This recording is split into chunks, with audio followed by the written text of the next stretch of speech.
कि आपके बगैर रहना ही मुश्किल हो जाए। वाह, तुम्हें उसके सारे एहसानात याद आ जाते हैं। तुम लोगों को मैं ड्रॉप कर देता हूँ। मेरे शौहर ने प्लान किया लेकिन नहीं, मेरे बगैर रहना ही क्यों है शिफा? मुझे लगा सारा सेलिब्रेशन मेरे। मुझे लगता है वो लड़की शाहज़र को, वो तो शाहज़र की आए थे। अपनी नवाजिशों का इतना आदि मत बनाइए। पर करता है तो तुम्हारा हक है।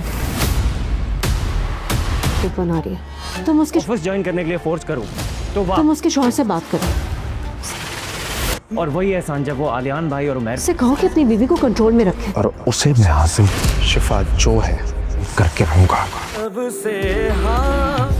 जैसी है वो सिर्फ मेरी है।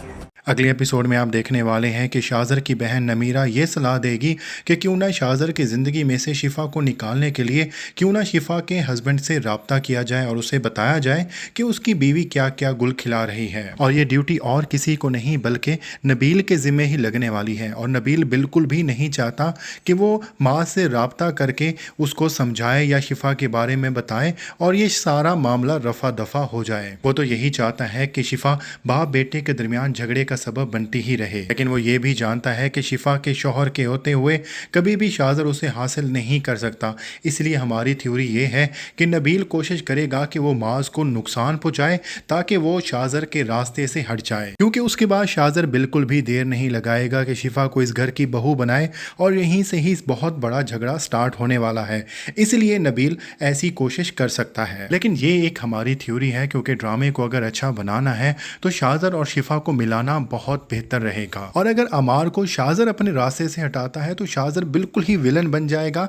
लेकिन शाहज़र यहाँ पे एक ऐसा रोल प्ले कर रहा है जो विलन से हीरो की तरफ जाएगा। लेकिन फिलहाल तो वो शिफा और अमार के दरमियान विलन ही बना हुआ है और शाहज़र को लेकर इन दोनों के झगड़े भी स्टार्ट होने वाले हैं, जो अब ज्यादा शिद्दत अख्तियार कर जाएंगे, क्योंकि अमार को ये लगने लग जाएगा कि शिफा यहाँ पर शाहज़र को लेकर दोहरा मेयार अपना रही है। क्योंकि अगर शाहज़र शिफा की मदद करे या आलियान की मदद करे तो ठीक है, और अगर वो अमार की मदद करे तो वो गलत है। इसी वजह से इन दोनों के झगड़े भी स्टार्ट होने वाले हैं। लेकिन बहरहाल शिफा अपने शौहर अमार की कही गई बात का मान रखने वाली है और शाहज़र के ऑफिस को एक मरतबा फिर से ज्वाइन कर लेगी, जिसकी वजह से वो अमार से दूर होती चली जाएगी। और एक दिन शाहज़र ने शिफा से खुल के अपनी मोहब्बत का इजहार करना है और उसी के बाद ही अमार के साथ कुछ न कुछ हो जाना है, जिसकी वजह से शिफा को यही लगेगा कि अमार के साथ जो कुछ भी बुरा हुआ है उसका जिम्मेदार और कोई नहीं बल्कि शाहज़र है। हालांकि शाहज़र इस मामले में बेगुनाह होगा।